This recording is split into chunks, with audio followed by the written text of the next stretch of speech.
The future is coming, and it's coming at us faster than ever. The world is facing massive shifts, demographically, economically, politically.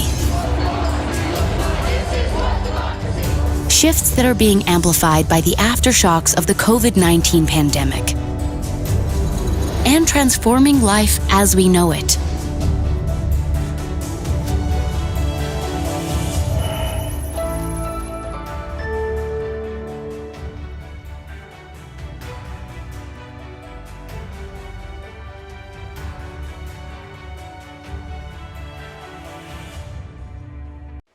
At DevWorks, we believe real change is local, and local partnerships make development work for everyone.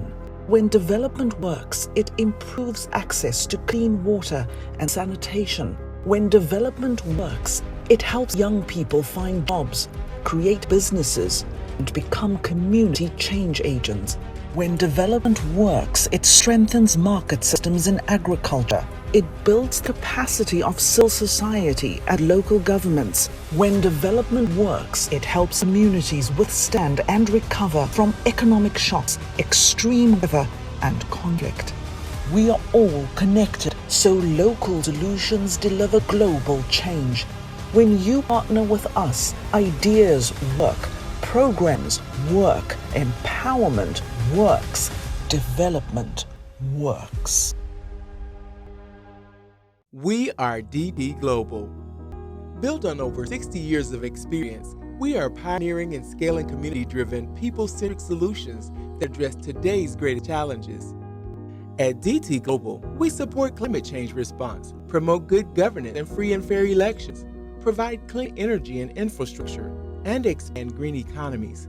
From conflict transition assistance to economic growth to learning and innovation, we provide a continuum of support to global communities. As IMC Worldwide joins the DT Global family, we're expanding our capabilities and infrastructure, monitoring, evaluation, and learning, digital platforms, and much more. We're serving more clients and implementing more projects than ever, now in more than 90 countries, and we cannot wait for what's coming next. We are creating impact, transforming lives, and partnering for a better world.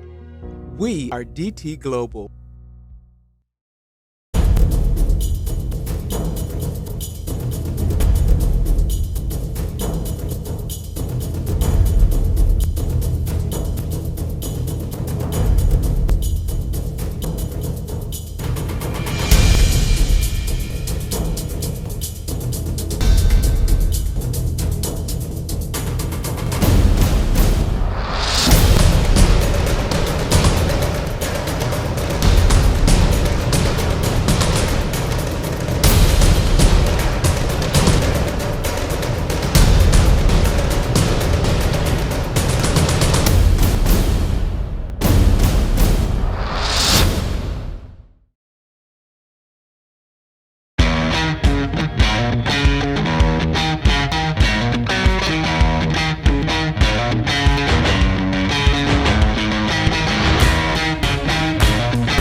Welcome.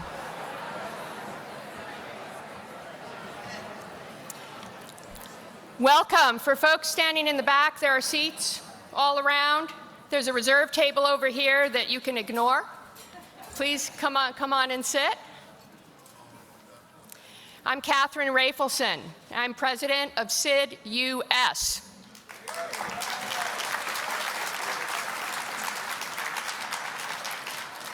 So welcome back. We're so excited to have you all here today for the 2022 SID-US Annual Conference. We have over 1,500 people registered, 750 of you in person, which means 750 are virtual. It really is exciting to be back together again at the Ronald Reagan Building for the first time in over 2 years. And we welcome all of you joining us virtually from all over the world. Last I looked, we had colleagues from over 50 countries planning to come. For those online, you can look at the map feature under the Participants tab to see where everyone is. And those of you attending in person, you also have full virtual access, so you can go look at that at some point too. So, as you all know, this is a hybrid conference, and we discovered it's not easy to pull off a truly hybrid conference.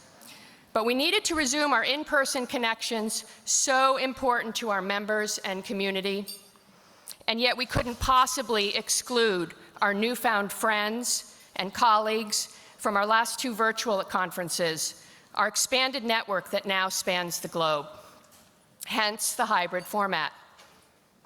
And for those in DC, while the COVID levels are low, cases are rising, so we put a number of precautions in place to keep us all safe. We've required that everyone here be vaccinated, and we strongly encourage and greatly appreciate masks, except when eating or drinking or speaking on stage. We also have stickers at registration. We have green, yellow, and red that you can put on your name tags to indicate your comfort levels. I know a lot of you saw those. Green, yellow, and red for hugs, open to hugs and handshakes, or keep to elbow bumps, or greet from 6 feet away. So we hope that will help everybody here feel a little better about gathering in a large event like this. We have a lot going on today, online and here in DC. We have 24 breakout sessions, 20 of them virtual. We have a very special lunch session planned focused on DEIA, moderated by our very own Bobby Jefferson and my good friend from the SID board and chair of our DEIA committee, and that's going to be virtual and in person, with virtual and in-person speakers. We have conversations with the leaders of the MCC and DFC in our closing plenary at 4. We have a pop-up studio right outside the hall, sponsored by Counterpart, that will bring on-the-ground interviews and behind-the-scenes conversations from the Ronald Reagan Building to our virtual audience. We have a 3D world featuring the winners of our Lightning Talk contest and the finalists of our innovation competition. And speaking of the innovation competition, you all have the opportunity to vote for your favorite. So I hope you'll find that on our virtual platform and check them out and vote by 3 p.m. today. We'll also have a panel of judges voting. We have discussion boards, in-person and virtual exhibit halls. We'll be playing the winning videos from our Lightning Talk contest later in the day. You're bound to have questions during the day. We have staff and volunteers here in the Ronald Reagan Building and online, so please, we're available to help. Everyone can see the agenda on the Tech Change platform. Please look through it so you don't miss anything. But you will, in fact, inevitably miss something. And for that reason, the platform will stay open for many months, so you can come back. Our virtual friends can come back and see the in-person sessions that they missed, and vice versa. There'll be a lot there you can add to the discussions. I really encourage you to keep the conversations going through the virtual platform. So it's a fully hybrid conference.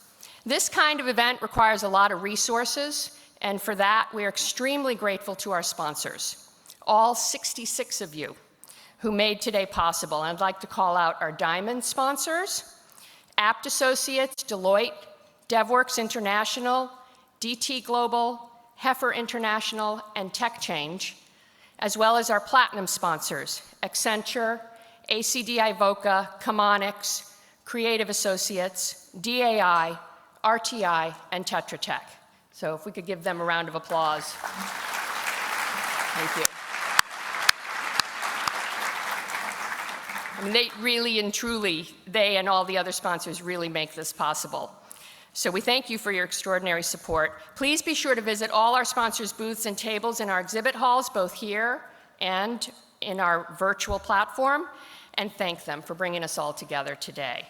So many of you may not realize this, but SID-US is a really tiny team. There are 7 of us, including me, plus 3 interns. So we rely really heavily on the support of our fantastic SID-US board for everything we do. And we couldn't possibly carry this event out without the help of our annual conference committee.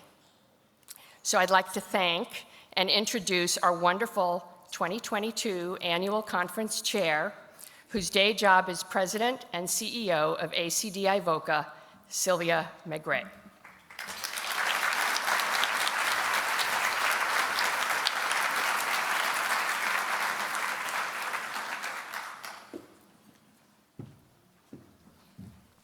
Thank you, Katherine. I notice you have on your badge a little thing that says staff. I don't think that's sufficient. I think leader is really what it needs to say, because I know you actually didn't sleep last night, as did many other people here. So 30 years ago this month, I was an intern at this conference, and I was just newly minted with my graduate degree from American University of International Development, and I never ever thought that I might even get a job in this industry, let alone be the first woman CEO in 60 years of one of the members of this committee. So I'm really, really delighted to be here, and I'm really proud to be under yours and Wade's leadership. I think today, one of the things I have to admit, and maybe even apologize for, is that Katherine and I could never actually get the theme of this conference right. We had to put it on our hands sometimes when we had to say it out loud, because frankly, it's a mouthful. I think there's more syllables in this year's theme of an inclusive development, a healthy, prosperous, and resilient planet for all.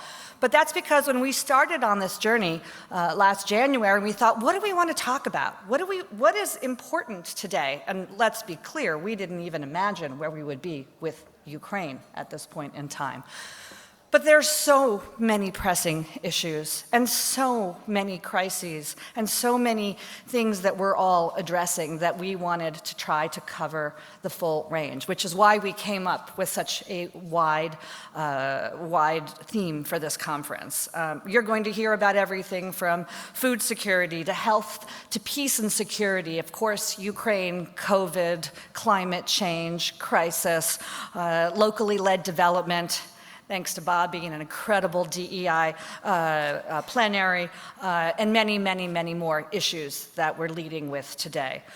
We could not have done this and figured it out without the fully volunteer board and conference committee, and I'm going to name the incredible members: Kate Bunting, Ben Feit, John Glover, Chizi Igwe, Bobby Jefferson, Mark Johnson, Stephen Murray, Anna Marie Shaker, Mike Shanley, and Ann Simmons-Benton especially, who has just been, she was a previous conference chair and has been an incredibly powerful leader in today's event.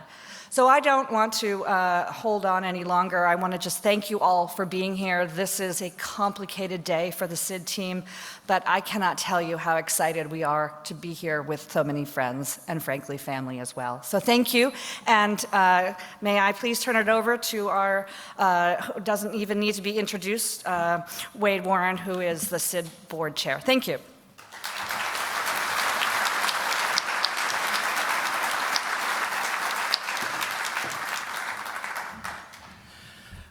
Hello, everyone. I am so delighted to be here in person after a 3-year break due to the pandemic. It's so great to see you all. There's, I think Katherine said, about 700 of us in the room and another 700 online. So we are really, really happy that this conference is kicking off. I have 3 tasks to do and just a few minutes to do them in, so I'm gonna jump right in. The first is to thank Katherine and Sylvia and the many scores and scores of people who worked so tirelessly to put this conference together. It really does take a village, as they say. Katherine was here all night. I think the staff is very small, as you heard, and we rely very heavily on the volunteer labor from all the member organizations of SID to pull off an event like this. So Katherine and your team, just a word of thanks for you. Thank you.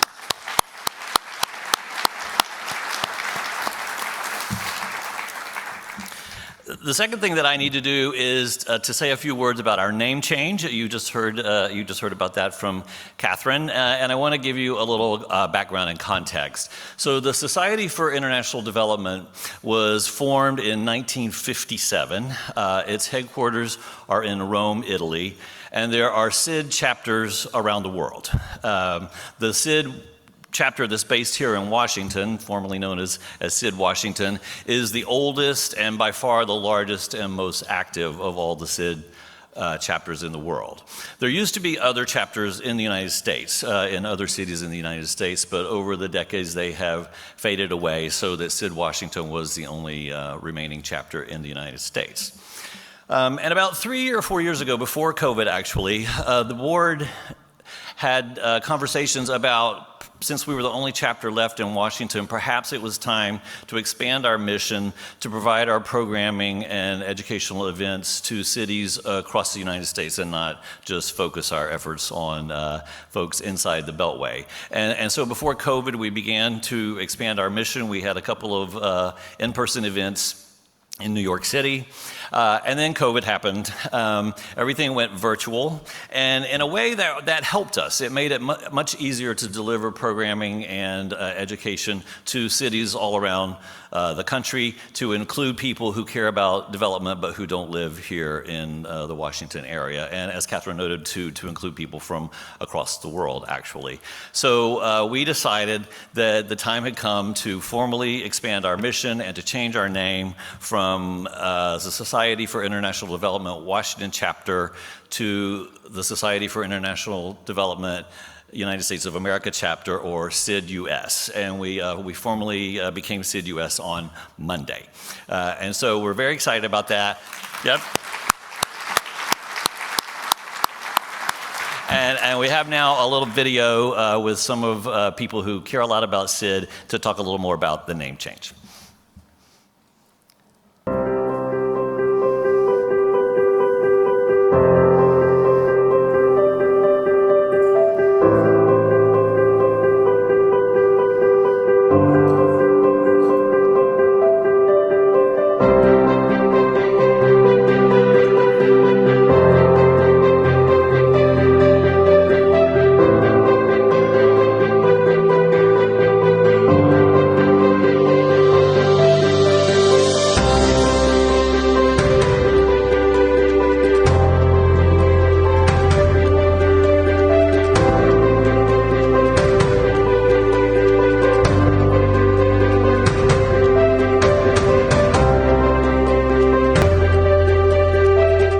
Development is changing, and our community is evolving with it. The expansion of SID Washington to SID-US reflects the reach of this wonderful organization. An organization that not only brings together like-minded development professionals, but one that elevates diverse voices and fresh perspectives. Over the past few years, this chapter has made a concerted effort to showcase voices outside of Washington, both nationally and internationally. I'm absolutely thrilled we've finally taken our rightful place as a national forum and convening spot for inclusive international development. We welcome this name change by SID, which allows it to better reflect that it really represents the organizations throughout the United States. As an international development organization outside Washington, membership with SID-US provides us a platform to connect with US-based institutions and partner and to collaborate with them to solve complex global problems. SID-US connects our San Diego-based team with people working in development around the world. Changing the name to SID-US, I think, is important because it better reflects how international development really happens in the US today. Our students appreciate being included in working groups and having access to the conferences and other events where people outside of Washington, D.C. can participate. SID has been a critical partner, connecting us to other members and speakers for our annual symposium, providing valuable virtual events, and aligning with our goals for a more equitable global development sector. Our membership provides so many opportunities for our students and faculty to stay connected to what is happening in the international development space. As the premier international development association, SID is more than just those of us in the DMV, and renaming as SID-US is a great move to acknowledge this reality. To us, the shift to SID United States is a recognition that development extends beyond specific borders.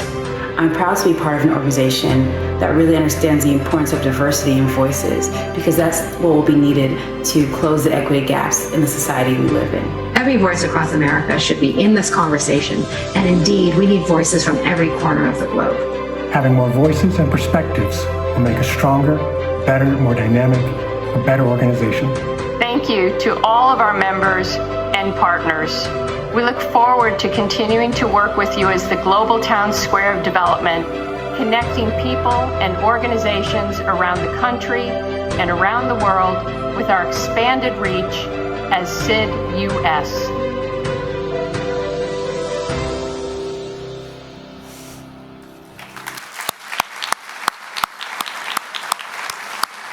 That's great. Thank yous are again due. You have no idea how complicated it is to change the name of a nonprofit organization in the District of Columbia. And so we owe a debt of gratitude to a team of lawyers and communications professionals and graphic designers and the members of our Finance Committee and Governance Committee and Membership Committee and Programs Committee. So it took a lot of people to make this happen. The last thing that I have to do is also a great pleasure for me. Many of you know that I work at Deloitte Consulting, and before that I was at USAID for about 30 years in a whole range of different roles, including I served for a time as the acting administrator.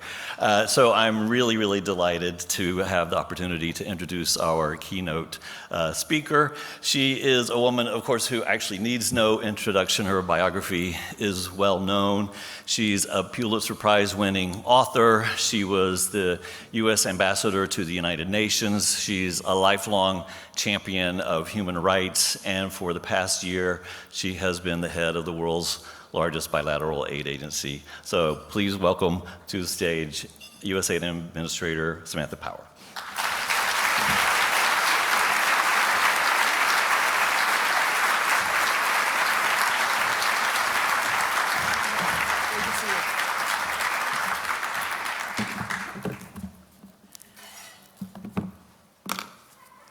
Good morning, everybody.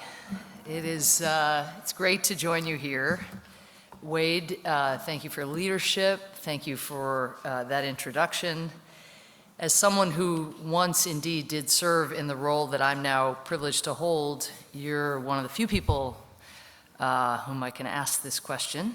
Why didn't you warn me? I want to thank all of you for coming. Thank you for your remarks and the decision to rebrand SID. It's a pretty powerful message, actually, that you are sending, that America's development mission cannot just be the province of people here in Washington, D.C. And we all know that we have to take the case for American support for the world to Americans, and we have to articulate to the American people that their country cares. We care when disaster strikes. We care when marginalized people are repressed, when children go to bed hungry, when millions die of preventable diseases. And we bear a special responsibility to act, because there are things in this world that only America can do. As frustrating as our bureaucratic inertia can be, as paralyzed as our democracy sometimes feels, perhaps no more so than this week, this is the country capable of hyper-competent, groundbreaking acts of innovation and progress. This is the country that is vaccinating the world through the massive distribution of safe, effective, and free vaccines. This is the country that unified our partners and created one of the most rapid and effective shows of support to a country in peril, Ukraine, ever witnessed. This is the country that helped spread high-yielding seeds around the world, launching the Green Revolution, and is now working to accelerate the adoption of heat and drought-resistant seeds as we grapple with a looming food crisis. This is the country that helped eradicate smallpox, helped snuff out Ebola in West Africa, and worked to roll back the tide on HIV, AIDS, malaria, and TB. And through USAID and the people in this room, this is the country that stares down the world's biggest challenges and steps forward to tackle them. And we have to remind Americans of that too, and SID plays an absolutely critical role in doing so. The relevance of addressing development challenges abroad has never been clearer than now as Americans grapple with a pandemic that started overseas, a growing number of billion-dollar-plus climate disasters here at home, a spike in prices at the pump after a brutal war launched half a world away. To work in development is to demonstrate this set of truths, that America at its core cares, that America can competently tackle global issues in a way no one else can, that what matters abroad matters at home. And you all demonstrate the best of America to a world in need. And what need there is right now, from the COVID-19 pandemic's continued effects to the worst drought ever recorded in the Horn of Africa, to devastating spikes in global food, fertilizer, and energy supplies as a result of Putin's belligerence. Yesterday, I was up on the Hill. I know you're jealous.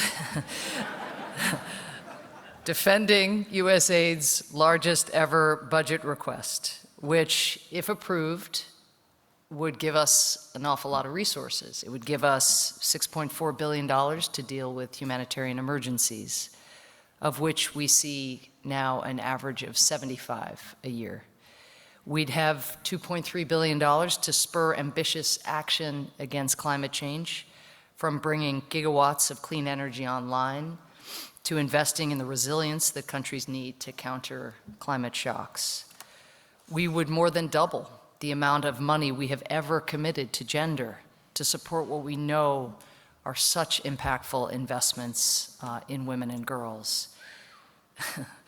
And we'd have $3.96 billion to fund our global health budget, powering exceedingly effective programs to suppress HIV/AIDS, to counter malaria and TB, but also to make long overdue investments to strengthen primary healthcare systems and health surveillance and security so we can prevent the next pandemic.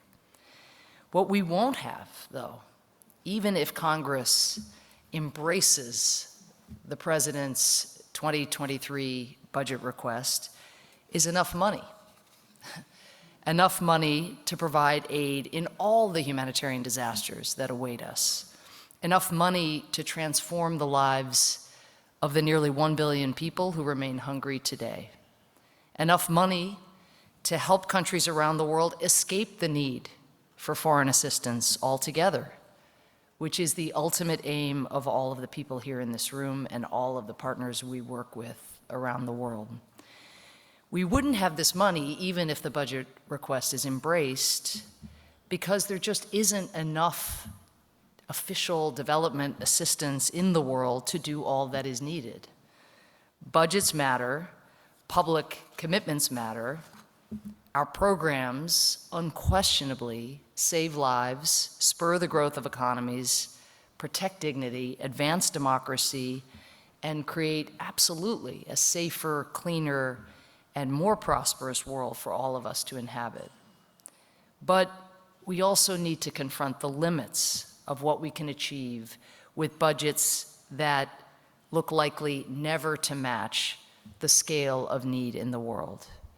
We have to be honest about the constraints of thinking about development largely in terms of our programming, and be far more ambitious in expanding who we work with and changing how we work with them so that we drive the sustainable, lasting change that we all seek.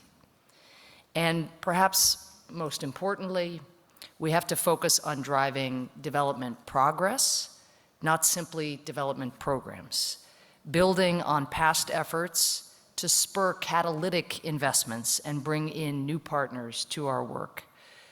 Despite our best efforts to extend our impact, too often our approach to development has narrowed the role of USAID and our partners to program implementers with an outsized emphasis on reporting. Instead of working hand in hand with partners, communities, and governments, building the relationships that are so crucial to driving progress, our teams these days are more often tied to their desks, robbed of the opportunity to leave their offices and do what they joined this field to do. And that is what we must change together. Perhaps the clearest articulation I can offer of a progress, not programs mindset is a story about, of all things, apples. The country of Moldova, which borders Ukraine and is not a member of the EU or NATO, as you know, is what you might call a bright spot.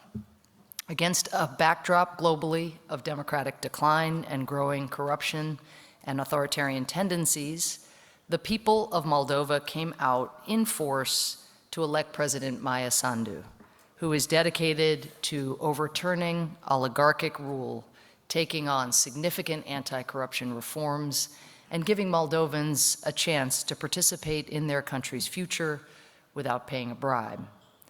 Then came Putin's war.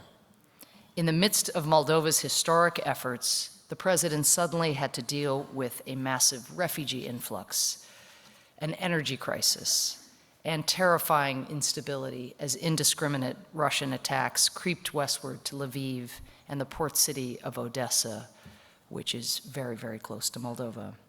And of course, the Moldovans had to find a home for their apples. Apples represent one of Moldova's top exports, nearly 3% of what the country sells abroad each year. And it turns out Moldovan apples are delicious. For years, through our programs, USAID has invested in spurring the productivity of apple growers and establishing cold storage facilities across Moldova while supporting the growers' efforts to secure the best prices on the market. But here's the problem. In prior years, 98% of Moldova's apples went to Russia. And with the global sanctions imposed on Russia after the war, Ukraine, which stands between Moldova and Russia, suddenly ablaze with conflict, and the blockade of Moldova's closest port in Odessa, these apples risked going to waste. Tens of millions of dollars of economic value sucked out of a country already experiencing a massive blow from Putin's actions. No amount of programming dollars were going to find those apples a home, but a few phone calls might. With the apples in cold storage, our mission in Moldova and teams here in DC began searching for something we might be able to do with them. Our first port of call, so to speak, was the EU. It turns out Moldova only exports less than 2% of its crop to the EU, to Romania, Latvia, Estonia, and Bulgaria. But when the stakes are high, it can inspire a shift in thinking. So we join the Moldovans in advocating to the European Commission to help Moldova lessen its dependence on Russia and more deeply integrate its economy with the political body that they hope to join, ultimately resulting in an expanding number of trucking permits to Slovakia and Hungary, allowing them to more easily move their exports westward. The effort didn't stop there. Our partners were able to connect Moldovan growers with retail shops in the Gulf, Malaysia, Bangladesh, and countries across North Africa, increasing Moldova's export share to non-traditional markets from 20 tons of apples in 2021 to 4,000 tons of apples in the first quarter of 2022 alone. It also turns out that when you need help finding a home for food, it's a good idea to call a chef. And if you've spent any time here in DC, as the organization formerly known as SID-DC might well have, you are familiar with Jose Andres and his restaurants. We know about his restaurants, but we also, of course, in this world, know about the decades of volunteer work that he and his team have done through their organization, World Central Kitchen. They show up seemingly everywhere people are in need to meet them face to face, extend a helping hand, and offer people who may not have eaten in days the dignity of a hot meal. World Central Kitchen has already served 25 million meals to people in need in Ukraine and in surrounding countries, and that includes Moldova. When I reached out to Jose, and he in turn huddled with his team, we were looking to see if he might, and they might perhaps need a few extra apples for their meal preparation. We thought he might want some, but honestly, in that first phone call where he was somewhere and I was somewhere, in a million years, I don't think we suspected that he and World Central Kitchen would purchase 60 tons of Moldovan apples, and that is with more deliveries to come. As we speak, these apples are being served to Ukrainian refugees and displaced peoples. And none of them will likely ever know that a healthy serving of apples once bound for Russia on the side of a meal from World Central Kitchen is also helping local Moldovan farmers sustain themselves during a brutal year of interlocking crises. Thanks to all this agile work, Moldovan growers have already sold more than half their stored apples in record time, and they expect to be able to export the remainder of their entire crop by the end of June. None of these little interventions cost us a penny or sat solely within the bounds of our programmatic work. But by drawing on our entrepreneurism, our convening power, and our contacts both inside government and outside of it, we were able to make a meaningful difference that likely would not have happened otherwise. Once one adopts this lens to see the kind of good that can be done through steps taken outside our budget commitments and traditional assistance, you start to see powerful examples everywhere, and I know each of you would have many to offer as well. Take USAID's response to the COVID-19 crisis in Pakistan. Like many countries, Pakistan was facing a severe economic downturn that threatened to shut the doors of the country's many small and medium-sized businesses. At the same time, shortages of personal protective equipment forced the country to rely on expensive imported masks. An N95 mask at the start of the pandemic cost the equivalent of $17. There is no way Pakistan could have purchased enough masks for its population at that price, nor could they provide all their small businesses the kind of fiscal support many Western countries rushed in to offer.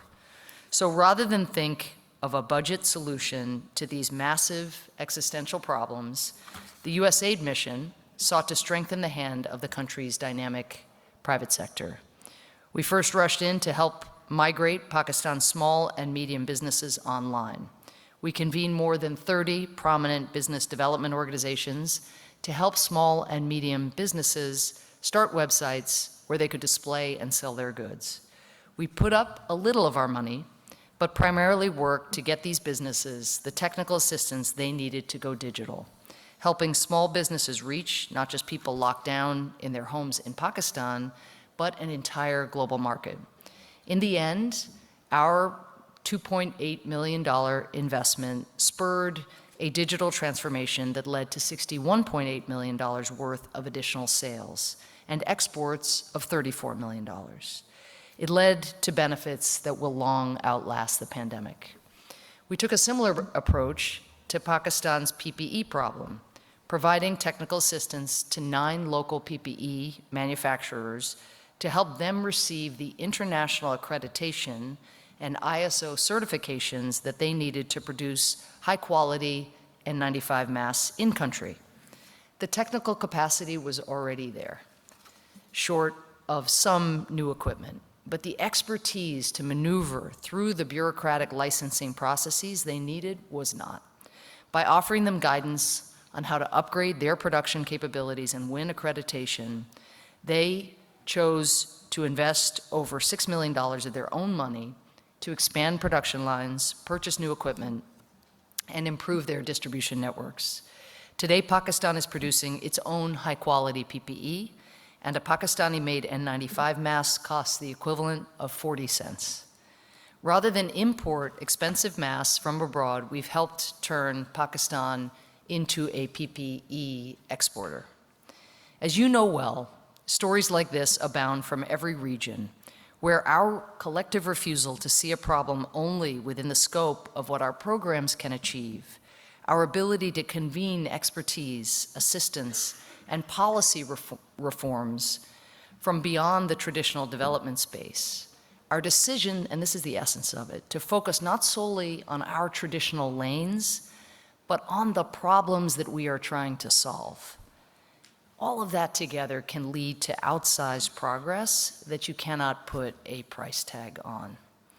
We helped 7 West African countries create a sustainable shea butter export industry, priming the pump with a little of our own money to attract nearly double our contribution in private sector investment, resulting in a $62 million a year industry that now supports 400,000 women. We helped fill up American supermarkets with Peruvian asparagus, brought Guatemalan rum to the United States in bottles accented with woven fabric made by indigenous women displaced by conflict. We worked with the Department of Energy to install a 50-megawatt solar power facility in Ghana, enough to encourage the country to make significant investments of its own and triple its share of solar energy generation. Hustling as development diplomats, using leverage, crowding in investment, seeking out new partners, pushing for policy reforms, and helping countries access new markets, these are all tools within our reach, in the reach of all of us as a development community. But to truly embrace the proposition of focusing on progress more than programs, we have to expand our definition of who we mean when we say the development community. The question before us as well is, who will we welcome into our tent? Will we invite the private sector and make them true partners of our development goals and not a piggy bank for when we want a project funded? Will we embrace religious communities who not only donate considerable sums to so many worthy causes, but work around the world to put their values into practice? Will we finally, after decades of discussion and debate and efforts by now, in counting, 4 different administrations, embrace the widely held and resounding consensus that locally led development, an approach that prioritizes and elevates the roles of organizations, institutions, and the people of the countries we serve, that is the key to delivering the kind of results that will be visible years and years in the future, long after our programs have wound down. I've spoken about the need to partner beyond our traditional community to get things done in other settings. I've been grilled about it in Congress by both sides of the aisle, and I have listened to countless experts, leaders, colleagues, and collaborators as we at USAID try to shape our own locally led development agenda. I'm sure you know our goals at this stage: 25% of our money spent directly with local partners by 2025, 50% placing local communities in the lead on co-design, priority setting, implementation, or evaluation before the decade is out. But the goal is not just some target or percentage of spend, to be clear. The goal is, again, not programming, it's progress. It is not building the capacity of local partners just to transform them into organizations that can win and manage USAID contracts. It is not pulling in a local organization as a subcontractor simply to win a bid only to see them ignored or cut out later. It is somehow about changing a power dynamic which creates the impression that only the capital D development community can run development projects, that teams in Washington, including here at USAID headquarters, are somehow well-placed to dream up goals and objectives for partner countries. To do away with the idea, in essence, that only those with power can exercise power. Shifting to a model of locally led development means ceding power over decision-making to those who know their problems best. Yes, this is going to require meaningful budget shifts and increased staff capacity on our part. We know that. And with the support of our allies on the Hill, we did receive staffing and budget flexibility for our locally led development efforts last year and are requesting more of it in this budget request for 2023. But more than anything, shifting the power structure of development will depend on shifting the cultures within our respective organizations. I am beyond grateful that our agenda for locally led development has received support from so many quarters, from Interaction and the Council of International Development Companies, to some of the world's largest international NGOs, to the Global Leadership Coalition and Modernizing Foreign Assistance Network, to new advocacy groups like Unlock Aid, in addition to more than 1,000 civil society organizations from the Global South. But transforming a system isn't simply a matter of announcing targets, as I have done, or signing on to a letter of support. It is each of us going to work every day and asking each other the question, challenging each other. What are we doing to empower the people we support? What are we doing to deliver progress, not just programs? SID-US, I thank you so much for this opportunity and the opportunities you all afford us at USAID with every day to try to make the world a more decent, a kinder, and more prosperous place. And I couldn't be more excited about working with you in the years ahead. Thank you.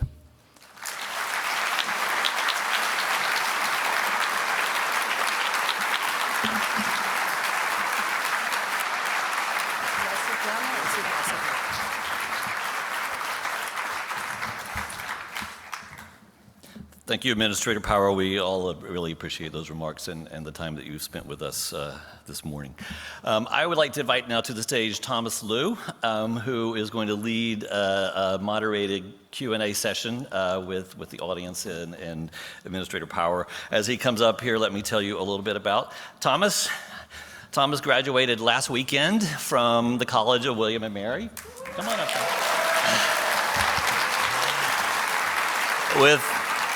With a double major in government and business analytics. While he was on campus, he was the president of the William and Mary Global Innovation Challenge, which is a student-led organization that promoted interdisciplinary collaboration and applied learning. He, for the last 3 years, has been a consultant to SID and has been indispensable in our delivery of virtual programming around the country and around the world. We wouldn't have been able to do things without him, especially the last 3 conferences. He is passionate about development, and he has just accepted a job with Accenture. So I'm happy to turn the floor over to Thomas. I will say the administrator only has, I think, about 15 or so minutes left, 15 or 20 minutes. We will take questions. If you can plan to line up at the mics, we probably only have time for questions, 3 or 4 questions. And then I would also say to the virtual audience, we are running a few minutes late. All the virtual sessions will start as soon as this session is over, so stand by for those. Thomas. Thank you, Wade, for the kind introduction. And as someone who has worked behind the scenes for the past 3 virtual conferences, it's really great to be back in person. And as a first-generation immigrant, and most importantly, an aspiring development practitioner, I'm beyond flattered for Wade, Bobby, Katherine, and the entire SID Washington team for providing me this opportunity to have the conversation with Administrator Power. Only 2 weeks ago, I had the opportunity right before my college graduation, actually, to present at the USAID Higher Education Global Education Summit. And we talked about our session, focusing on creating more broader approaches for youth-led voices to be included in international development. So 2 weeks after, here I am with you. It's, again, such a great honor. Madam Administrator, we are so delighted to have you here at this hybrid conference, and we actually have more than 500 people watching online through the TechChange virtual platform. And thank you for sharing your vision to our audience. And I was inspired by your remarks focusing on building relationships across the globe. And so to kick off this moderated conversation, I'll ask Administrator Power the first question, and then we'll open it up to 2 or 3 questions from the in-person audience, and we have one last question reserved for the virtual audiences. And folks are lined up already in the middle, and we'll just go down the queue. And here is the question. Administrator Power, you just gave a speech focusing on progress and not programs. The world is currently embroiled in the massive crisis in Ukraine, and what is happening there is tragic, but we're also seeing our allies united more than ever before. And Congress is poised to commit an unprecedented amount of funding for its response. So if there was a moment when we can implement aid differently, now seems to be the time. And so how can we do things differently as it evolves, and what do you think how we can seize this moment? Thank you. Thank you so much. Well, and first of all, so glad we're getting to put the youth voice inclusion, agenda into full practice already, and so glad you're entering this field, and we certainly need you and welcome you. So I'd say a few things. One, I don't think any of us can take for granted the unbelievable show of bipartisanship and unity that the Ukraine crisis has generated so far. It's really a beautiful thing. I have had to do 4 defenses of our budget request before the appropriations and the authorizing committees. And while, of course, there's not full unity across the board, there's no question that Ukraine has brought people together. But that really can wear off over time, and no one's more aware of that, I'm sure, than all of you. But that gets to the point I made in the speech about and your question, how do we take a moment like this to where people are seized with it, and, even in our own communities here in the United States, as refugees arrive or as Ukrainian Americans have stories to tell, to keep this salient to people. And I think one part of the answer is also telling a story of the impact that we are making with the resources already expended. But that, again, as interest fades and as other horrific events unfold, as they have this week, that attention gets drawn elsewhere. So we have to keep an eye on that. All of us, I think, all of us have an important role. And for those of you who are working in Ukraine, just the communications aspect of what we do is so very important, as is telling a story about burden sharing. And that's also something, oddly, that we don't do as naturally as we might. So, for example, to be in a position to say the United States has invested this amount, for example, in direct budget support for the Ukrainian government so that they can keep pensioners fed and they can keep social services running. And in so doing, we've also managed to attract these new donors into this direct budget support relationship. And the European Union, which is spending X amount on the European Union side of the Ukrainian border, now also is coming inside Ukraine and doing the following. So communicate the impact and the good that the work that you're doing is the impact it's having on real lives inside Ukraine, but also lift up the degree to which we are not alone. So we kind of like to be alone and leading, but we also, I think, to sustain support, need to show that we are leveraging our resources to get more back.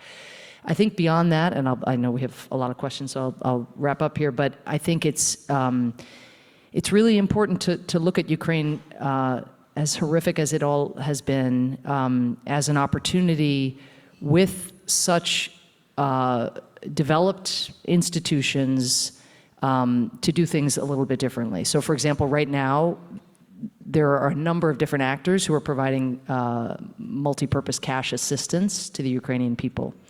UNICEF is doing it. I think IOM is now doing it. UNHCR is definitely doing it, and WFP is doing it probably in greater numbers than anybody else. But so too is the Ukrainian Ministry for Social Protection. Well, surely whatever the multi-purpose cash assistance plan that congeals here as front lines move, but where there's not as much volatility in the front lines as there was in the early days of the war, surely that should be a Ukrainian-led, or at the very least co-designed plan for how people in need receive cash so that markets could get up and running. And so not only are our development people thinking about the work that they are doing with various ministries with development objectives in mind, alongside the reconstruction conversation that is, of course, already starting, but our humanitarian team, led by Sarah Charles, is also thinking through, how, when we have $4.3 billion granted in the second supplemental for humanitarian assistance for both Ukrainians and people affected by the war in Ukraine, what is the right allocation of those resources, and how, consistent with the need to prevent fraud, waste, corruption, abuse, et cetera, can we imagine the provision of even humanitarian assistance with an eye to the longer-term development of Ukraine? And I don't want to pretend that it's easy, because again, the vetting and the due diligence that one has to do in order to develop a partnership. But I think we're thinking in the humanitarian realm now about consortia, where you might have an international NGO leading a consortia of local NGOs, but with an eye again to those local partners, in the long term, being capable of receiving those grants or those contracts as well. I shouldn't say in the long term, in the medium term. Thank you. Thank you. And so I think we can do 2 to 3 questions. And the first one in front of the mic, please be brief, and we're mindful of time. And please identify yourself and your affiliated organization. Thank you. Hello. Is this on?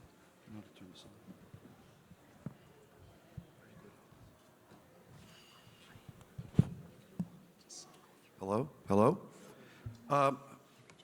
Jeffrey Marburg Goodman, back with USAID for the 3rd time. I'm your legal advisor for, as you know, for Haiti on an interim basis. I shuttle back and forth. I'll be back there in a couple of weeks if security permits. This is not a planted question, as you will see. We really, I think the whole community appreciates your support for Haiti. I know the mission does, and your words at the Senate subcommittee yesterday, the hearing, and that appreciation was shared by the senators. At that hearing, you said something really intriguing and important about mentoring and building capacity of local organizations, and I think probably small businesses and innovators everywhere.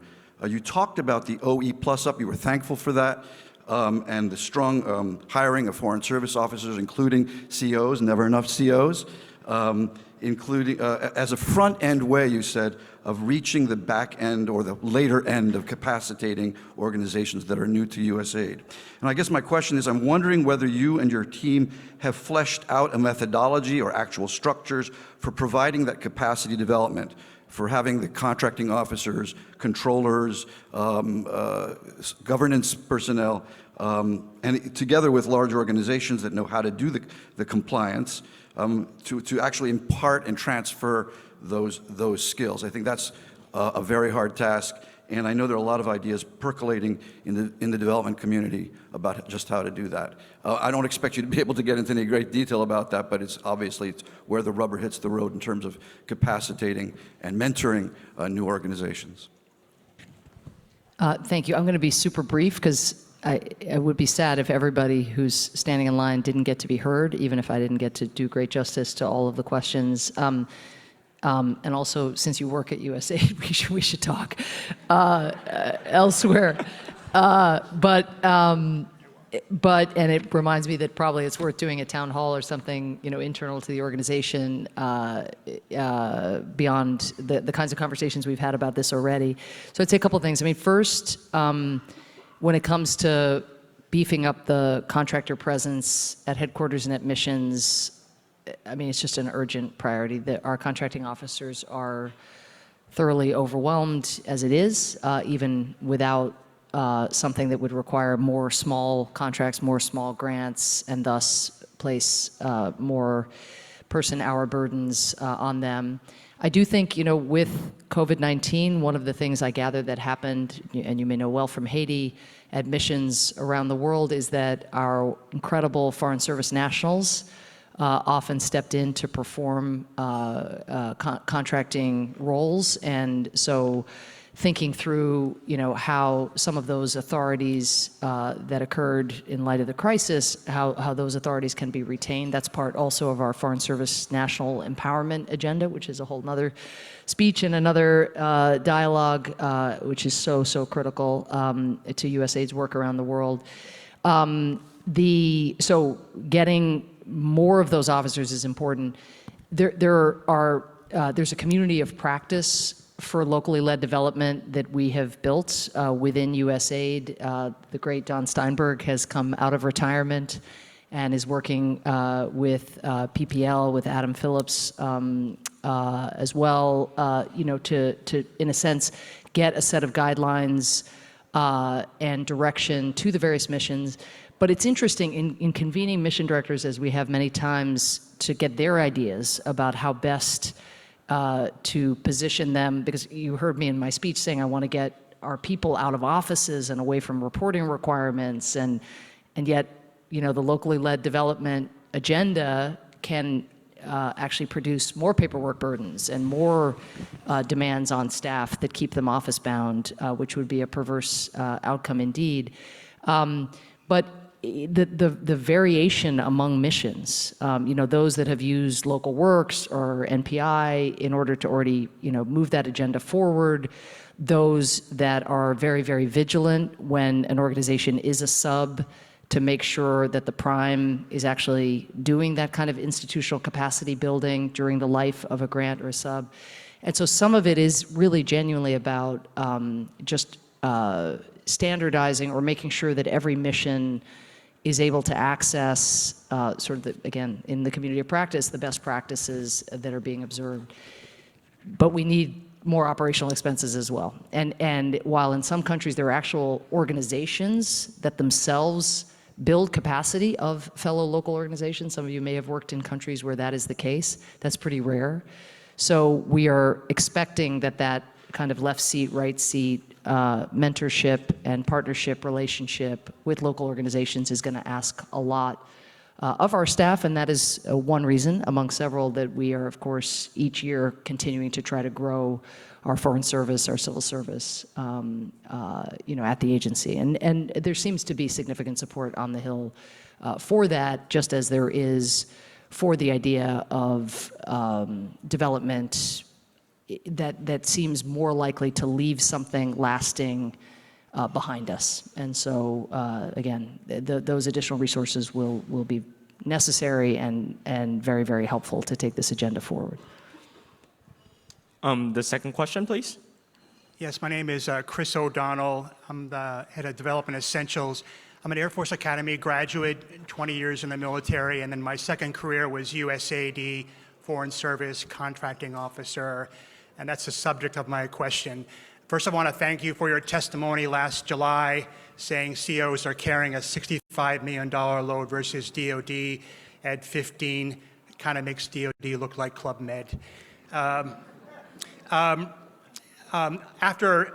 your testimony, I wrote House Appropriators, Senate Appropriators, and the budget jumped up from $150 million to $258 for the Senate, and the House, which had already passed their budget, changed their mind and said, we'll jump it from $70 million to $258. So we've been watching closely USAID's progress from the outside on the money and other steps with the acquisitions and assistance workforce. So what we've found is 235 advertisements, only 4 for COs. I mean, that's not parity. I think it made it actually worse when you have that many designers and only 4 COs coming on board. OIG report, lots of pressure on COs. Also, GAO report, no workforce standard. And then Mark Green tried to pump up 30%, but then lost 30% during the hiring freeze. And then Ukraine. Jim Hope says, I need 125 COs to move the money after the first supplement. So it'd be helpful to have, what steps have you taken? 4 months left in the year, 80% of the money hasn't been obligated yet of the OE. What's the plan? That's a great question. All I can say is, again, we operate in a we operate in an ecosystem where it is extremely challenging, particularly now, to recruit and to hire. I do think that you will start to see those numbers change over time. I don't think, I mean, we go through our F process with the State Department and so forth, which itself just eats into the calendar, having certainty around what we have, and then attracting people to USAID to do this work is something we clearly need to do a better job at doing. But I appreciate your engagement in sort of getting those numbers increased. And all I can say is that there's almost nothing that I talked about in my remarks that can happen unless and until we're able to address this issue that you have rightly highlighted and illustrated how much further we have to go. Thank you. Really appreciate your push. Thank you. Here at SID, we love to have our USAID colleagues join us in industry. So it's great to have so many questions from USAID. And then our last question here is from Stephen Murray. Could we just, what I would love, I will answer this gentleman's question, but it'd be great to hear, since everybody has stood up, we could just hear everybody, and then I So should we just roll through? Yeah, just Awesome. roll through all of them Cool. if you don't mind. Thank you. Stephen, you want to go? Thank you, Mr. Power. Thank you for your inspiring remarks. My name is Stephen Murray. I'm from Cross Boundary and a board member of SID-US. I suspect had Wade or other administrators tried to dissuade you from taking this job, such as your commitment to international development, that it would not have deterred you.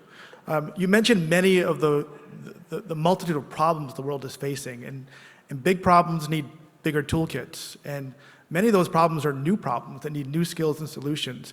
And I wonder if you could maybe speak about how the thousands of USAID professionals and the broader international development community can really meet those needs, and what are the skills and solutions that you think are most critical as we move forward? Thank you. Thanks so much. Good morning, Ali Priadel with International Development Group, or IDG. Thank you for your remarks, Administrator Power. I noted when you were talking about the budget request, you mentioned several areas: humanitarian assistance, climate change, gender, and health. But I noted that economic growth was not included.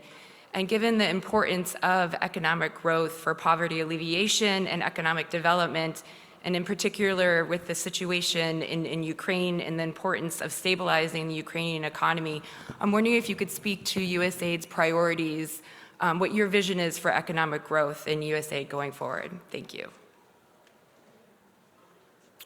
Good morning. Carlos Hasbun from Heifer International. Madam Ambassador, it's really great, the push between progress and programs. I think that's a great initiative and strategy in order to build bottoms-up approaches to drive enabling environments in the countries that we work in.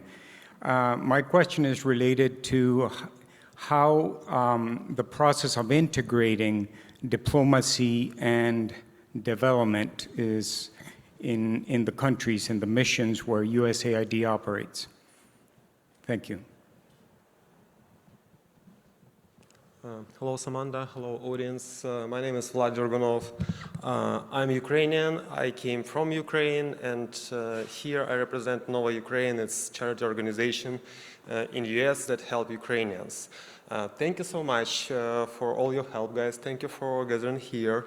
And as you, Samantha, mentioned, now people in Ukraine, those who are socially vulnerable, have food. Thank you so much for providing this help. And we have like two big issues in country. First is food among those people who used to work, who older than 18 years age and younger than 60, who did have a job, who live and build our economy.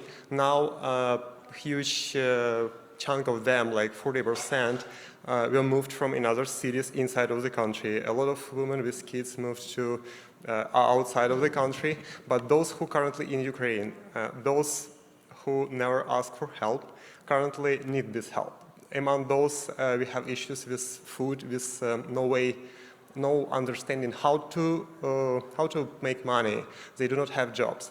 And I maybe would like to hear your advice, because we as a charity organization work with hundreds of volunteering groups who provide this help to those who really need help. But we do not provide any help, and we start running a couple of projects to help those who used to work and don't have work. But maybe you have some advice for Ukrainians, for people who work with Ukraine, how to support those people who older than 18 years, who younger than 60 years, and who is not used to ask for help.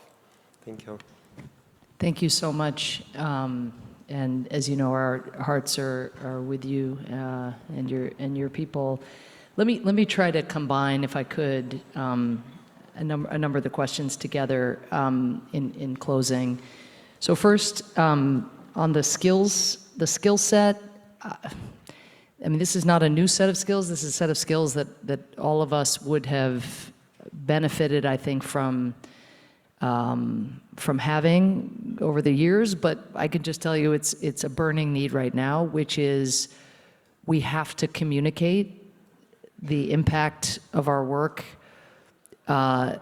in an optimally compelling way. And you know why that's so obvious. Of course, like we have the glossy brochures and all the numerators and the denominators and of who we're impacting, but we're in I find as a relative newcomer to some of these conversations, you know, that sometimes the language it's almost so high level, or it can be very jargony, but it's language that works within the community but doesn't translate as well often outside of it.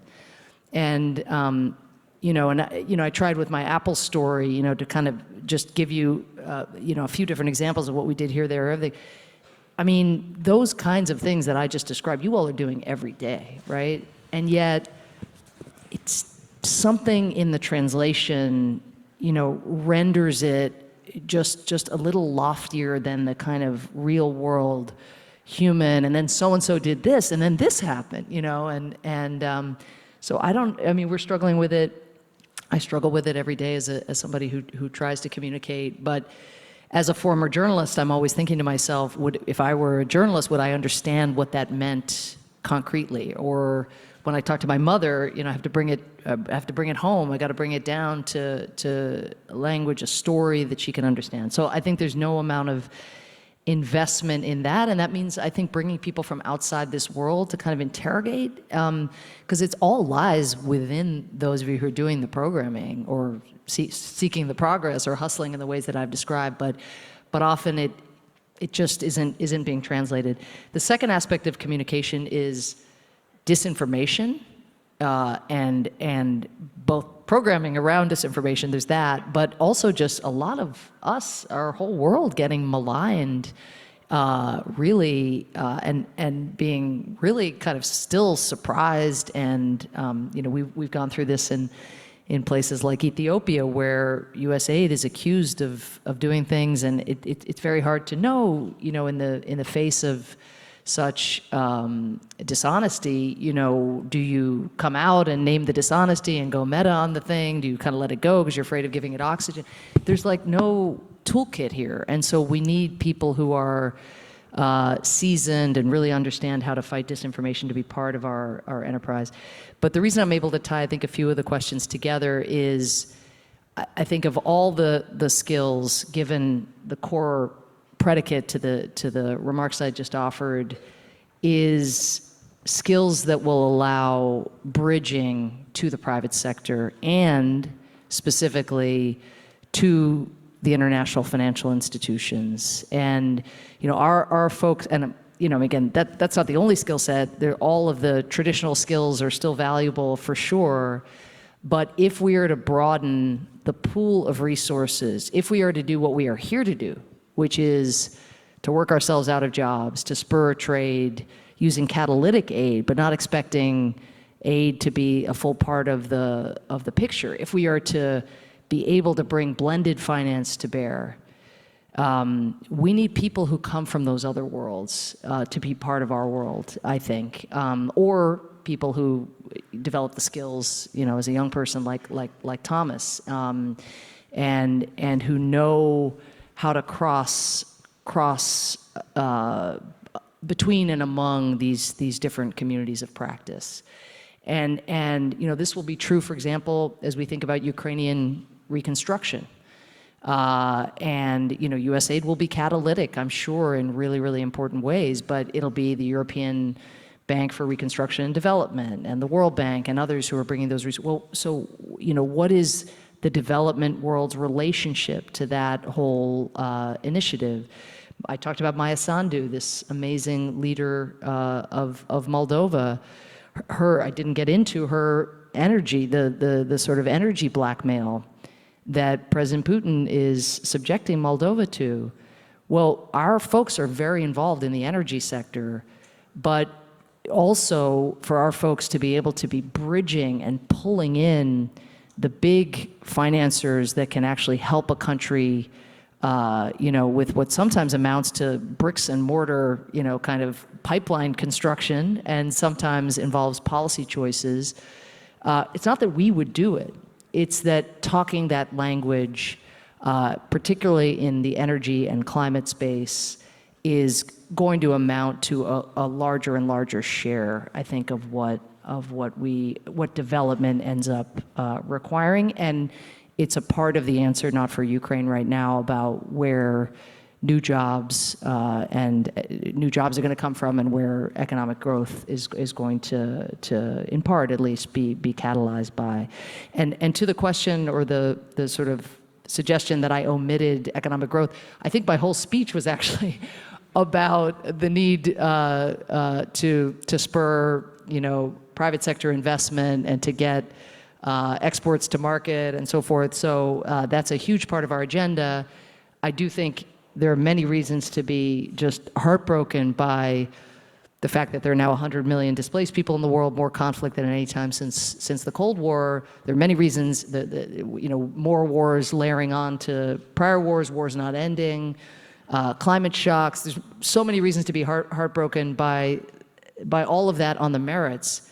But an additional reason is, as our humanitarian budgets necessarily grow to meet these emergency needs, we are not seeing the kind of allocations that I would like to see for investments in our economic growth programming. And so again, we can say, oh, we're just growing our generosity in the humanitarian space, but inevitably, because there isn't a lot of enthusiasm for big increases in the top lines, everything is seen kind of as a piece. But it is where I think USAID has and many of you have such a comparative advantage.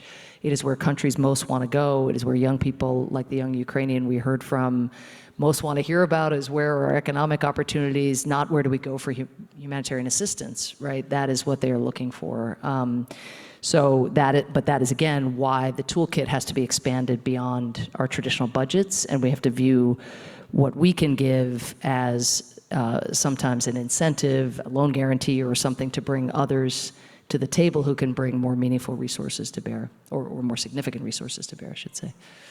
Anyway, thank you all so much. Really appreciate the collaboration and the partnership. Thank you.